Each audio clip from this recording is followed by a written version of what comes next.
ये कहानी है क्रिकेट के उस महानायक के एक महाविध्वंसक विस्फोटक पारी की। एक जमाना हुआ करता था जब दुनिया उसके फॉर्म की दीवानी हुआ करती थी। आज उसी शख्स को वो दुनिया ट्रोल करती है, गाली देती है।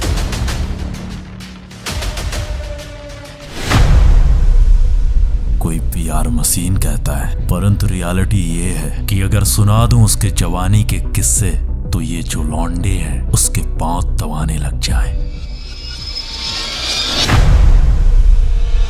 नमस्कार, आप देख रहे हैं द डॉक्यूमेंट्री का special episode the rule of Rohit Sharma. वर्ष 2018 3 T20 मैचों की एक सीरीज, एक मैच जीतकर दोनों टीमें अब इंतजार कर रही थी सीरीज डिसाइडर यानी इस सीरीज के आखिरी मैच का। इस सीरीज में खेले गए अब तक 2 मैच और दोनों मैचों में अब तक रोहित का बल्ला पूरी तरह खामोश था। एक तरफ राहुल, जॉस बटलर जैसे दिग्गज बल्लेबाज ताबड़तोड़ रन बटोर रहे थे, वहीं दूसरी तरफ भारत का ये दिग्गज बल्लेबाज अपने खराब फॉर्म से जूझ रहा था। और ऐसे में सीरीज का ये आखिरी मैच दोनों टीमों के लिए बेहद अहम था, क्योंकि इस मैच के पश्चात न केवल सीरीज का डिसाइड होना था बल्कि ये भी डिसाइड होने वाला था कौन कितने पानी में है। इस सीरीज का आखिरी मैच खेलने के लिए दोनों टीमों के कप्तान मैदान में थे। टॉस के लिए सिक्का मैदान पर उछाला जाता है। टॉस जीतकर टीम इंडिया के कप्तान ने पहले गेंदबाजी करने का फैसला किया। इंग्लैंड की ओर से पारी की शुरुआत कर रहे थे जेसन रॉय और जॉस बटलर। वहीं टीम इंडिया की ओर से पहला ओवर फेंकने के लिए मैदान में आए थे दीपक चहर के पहले ही ओवर में बटलर ने 3 चौके जड़कर इंग्लैंड के लिए एक विस्फोटक शुरुआत कर दी। इस विस्फोटक शुरुआत के तत्पश्चात अंग्रेजों के ये ओपनर शुरुआत के 3 ओवर में बिना किसी नुकसान के 29 रन जड़ दिए। इंग्लैंड के ये दोनों ओपनर टीम इंडिया के गेंदबाजों पर भारी पड़ रहे थे। चौथा ओवर फेंकने आए उमेश यादव को एक बार फिर जेसन ने अपने रिमांड पर लिया और यादव के इस ओवर में 2 चौके और 1 छक्के की मदद से 14 रन बटोर लिए। टीम इंडिया के दिग्गज गेंदबाजों की ये धुलाई देख टीम इंडिया के कप्तान ने अगला ओवर फेंकने के लिए हार्दिक पांड्या को बॉल थमा दी, परंतु बटलर और जेसन के सामने हार्दिक का भी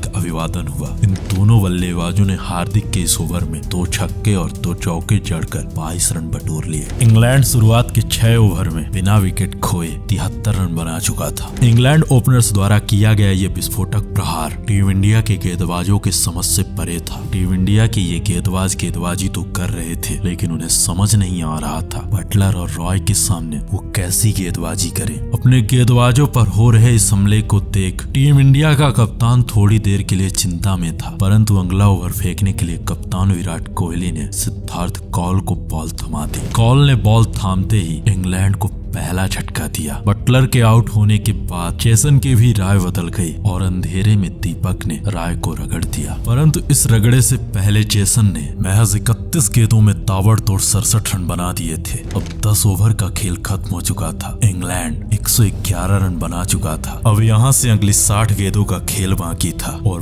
बाकी थे इंग्लैंड के अगले 8 बल्लेबाज। टीम इंडिया धीरे धीरे इस मैच में पकड़ बना रही थी, परंतु जॉनी बेयरस्टो ने बेन स्टोक्स के साथ मिलकर टीम इंडिया के गेंदबाजों पर पलटवार कर दिया और 17वें ओवर तक इंग्लैंड के स्कोर को 175 के पार पहुंचा दिया। अभी भी यहाँ से अगली 18 गेंदों का खेल बाकी था और अंग्रेजों को जरूरत थी एक महाविध्वंसक विस्फोटक फिनिश की। ऐसे में टीम इंडिया के कप्तान ने एक बार फिर से हार्दिक पर दांव खेला और एक बार फिर से हार्दिक को गेंदबाजी के लिए आमंत्रित किया। हार्दिक ने आते ही पहले बेन स्टोक्स फिर जॉनी बेयरस्टो को अपने एक ही ओवर में आउट करके अंग्रेजों को बैकफुट पर ढकेल दिया। 18 ओवर की समाप्ति तक इंग्लैंड अपने 6 बड़े बल्लेबाजों को खो चुका था, परंतु इंग्लैंड के खाते में अभी भी 181 रन थे। अगली 12 गेंदों में इंग्लैंड के बल्लेबाजों ने महज 17 रन बनाए और 20 ओवर की समाप्ति तक इंग्लैंड 198 रन बना पाता है। ये रहा अंग्रेजी बल्लेबाजों का स्कोर कार्ड। इंग्लैंड की ओर से जेसन रॉय ने सर्वाधिक 31 गेंदों में 67 रन बनाए। जॉस बटलर ने भी 21 गेंदों में ताबड़तोड़ 34 रन बनाए। वहीं टीम इंडिया की ओर से हार्दिक पांड्या सबसे सफल गेंदबाज रहे। हार्दिक ने 4 ओवर में 38 रन खर्च करके अंग्रेजों के 4 बल्लेबाजों को पवेलियन की राह पकड़ाई।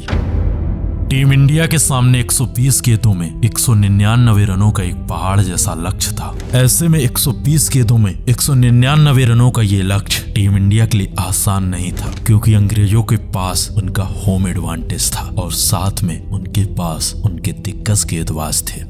टीम इंडिया की ओर से अब मैदान में थे टीम इंडिया की जान, टीम इंडिया के दो दिग्गज ओपनर रोहित शर्मा और शिखर धवन। विली इंग्लैंड की ओर से पहला ओवर फेंकने के लिए जब रोहित के सामने आते हैं तो रोहित ने छक्के के साथ डेविड विली का स्वागत किया। अपने इस कदर स्वागत से विली को समझ आ चुका था कि आज कुछ तो विस्फोटक होने वाला है। विली की ये चिंता तब हकीकत में बदल गई जब रोहित ने अगले ओवर में जैक वॉल को भी तो चौके चढ़कर एक बार फिर से, परंतु इसी बीच डेविड विली ने टीम इंडिया पर पलटवार किया और टीम इंडिया के दूसरे ओपनर शिखर धवन को पवेलियन की राह पकड़ा दी। तीसरे ओवर की पहली बॉल पर शिखर धवन टीम इंडिया का साथ छोड़ चुके थे। शिखर के आउट होने के बाद टीम इंडिया की ओर से अगले बल्लेबाज के रूप में मैदान में थे केएल राहुल, परंतु आते ही राहुल ने चौथे ओवर में जो कुछ भी देखा वो बेहद दर्शनीय था, क्योंकि चौथे ओवर में टीम इंडिया के उप कप्तान ने क्रिस जॉर्डन को अपने रडार पर ले लिया और जॉर्डन के इस ओवर में एक चौका और 2 छक्के की मदद से 16 रन कूट दिए। इंग्लैंड के इन गेंदबाजों ने अभी तक हिटमैन को सिर्फ आउट ऑफ फॉर्म देखा था। ये पहला मौका था जब अंग्रेजों के सामने इस सीरीज में हिटमैन का ये बल्ला अपने विस्फोटक अंदाज में बल्लेबाजी कर रहा था। हिटमैन के इस फॉर्म को देखकर अंग्रेजों को समझ आ चुका था कि इस जीत की ये राह अब इतनी आसान नहीं होने वाली है, क्योंकि सामने खड़ा वो शख्स कोई आम इंसान नहीं है। अगर वो चल गया ना तो मैच को एक तरफा कर देगा। देखते ही देखते हिटमैन महज 13 गेंदों में 33 तक पहुंच चुके थे और पावर प्ले के समाप्ति तक टीम इंडिया का स्कोर 70 के पार पहुंच चुका था। इस विशाल रनसेज में टीम इंडिया को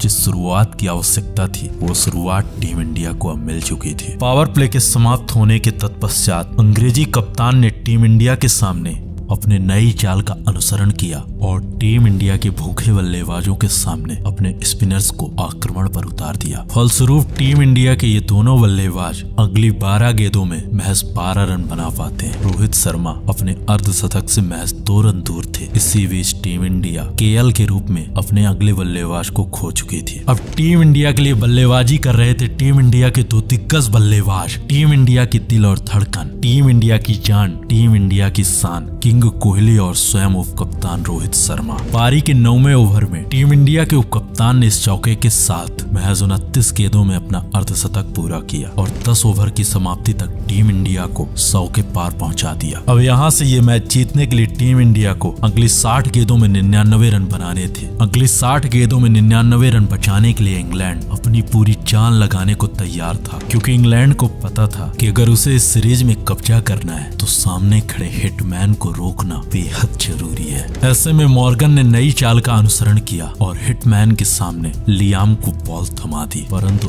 उस दिन हिटमैन के सामने अंग्रेजों का हर गेंदबाज पानी मांग रहा था। ना तो जॉर्डन की चल रही थी ना तो बिली की, और ऐसे में लियाम नाम का वो गेंदबाज, उस गेंदबाज को हिटमैन ने एक चौका और एक छक्के के साथ बता दिया कि हिटमैन नाम की ये आंधी आज इतनी आसानी से रुकने वाली नहीं है। ऐसे में कप्तान इयान मॉर्गन लगातार अपने स्पिनर्स से हिटमैन के सामने गेंदबाजी करा रहे थे और इसी अगली कड़ी में अगला ओवर फेंकने को तैयार थे इंग्लैंड के दिग्गज स्पिनर आदिल राशिद। परंतु राशिद को देखते ही टीम इंडिया के कप्तान ने इस छक्के के साथ आदिल की रसीद काट दी। आदिल की रसीद कटते ही एक बार फिर से हिटमैन ने जॉर्डन को 13वें ओवर में अपने रिमांड पर ले लिया। टीम इंडिया के ये दोनों बल्लेबाज अंग्रेजी गेंदबाजों पर भारी पड़ रहे थे। इन दोनों के विस्फोटक बल्लेबाजी की बदौलत टीम इंडिया 14 ओवर में 148 के स्कोर को पार कर चुकी थी। अब यहाँ से अगली 36 गेंदों का खेल बाकी था और टीम इंडिया को बनाने थे 51 रन, परंतु 15वें ओवर में एक बार फिर क्रिस जॉर्डन ने इंग्लैंड की ओर से पलटवार किया और टीम इंडिया के कप्तान का विकेट अर्जित कर इंग्लैंड वापसी करने का प्रयास करता है। परंतु नॉन स्ट्राइक एंड पर खड़ा वो शख्स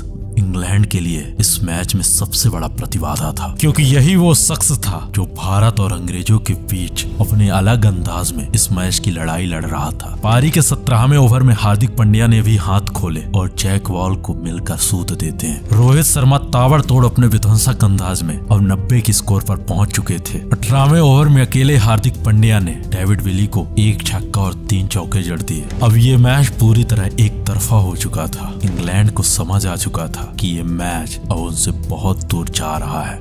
तभी अगले ओवर में हिटमैन ने जॉर्डन को इस विस्फोटक चौके के साथ अपना शतक पूरा कर दिया। हिटमैन के शतक के साथ इंग्लैंड इस गेम से पूरी तरह बाहर जा चुका था, क्योंकि बची कुची कसर टीम इंडिया का ऑलराउंडर हार्दिक ने अपने अंदाज में निकाल दी। 19वें ओवर की चौथी बॉल पर हार्दिक ने छक्के के साथ इस विशाल का रन चेज को अपने तरीके से अंजाम दिया और इस विशाल रन चेज में टीम इंडिया को विजय दिलाई। जब टीम इंडिया शुरुआत में 199 रनों का पीछा करने उतरी थी, शुरुआत में अपने ओपनर शिखर धवन का जल्दी विकेट गंवाने के बाद कुछ समय के लिए लगा था कि यह मैच टीम इंडिया से दूर जा चुका है, परंतु जब हिटमैन ने अपना विस्फोटक स्वरूप धारण किया तो फिर कहीं पर भी ये नहीं लगा कि ये मैच टीम इंडिया से दूर गया है। ये रहा टीम इंडिया के विस्फोटक बल्लेबाजों का लेखा जोखा। टीम इंडिया की ओर से मैच 56 गेंदों में 11 चौके और 5 छक्कों की मदद से नाबाद शतक बनाया। वहीं हार्दिक ने 14 गेंदों में ताबड़तोड़ 33 रन बनाए। विराट ने भी विध्वंसक अंदाज में बल्लेबाजी की और ये रहा इंग्लैंड के गेंदबाजों का लेखा जोखा।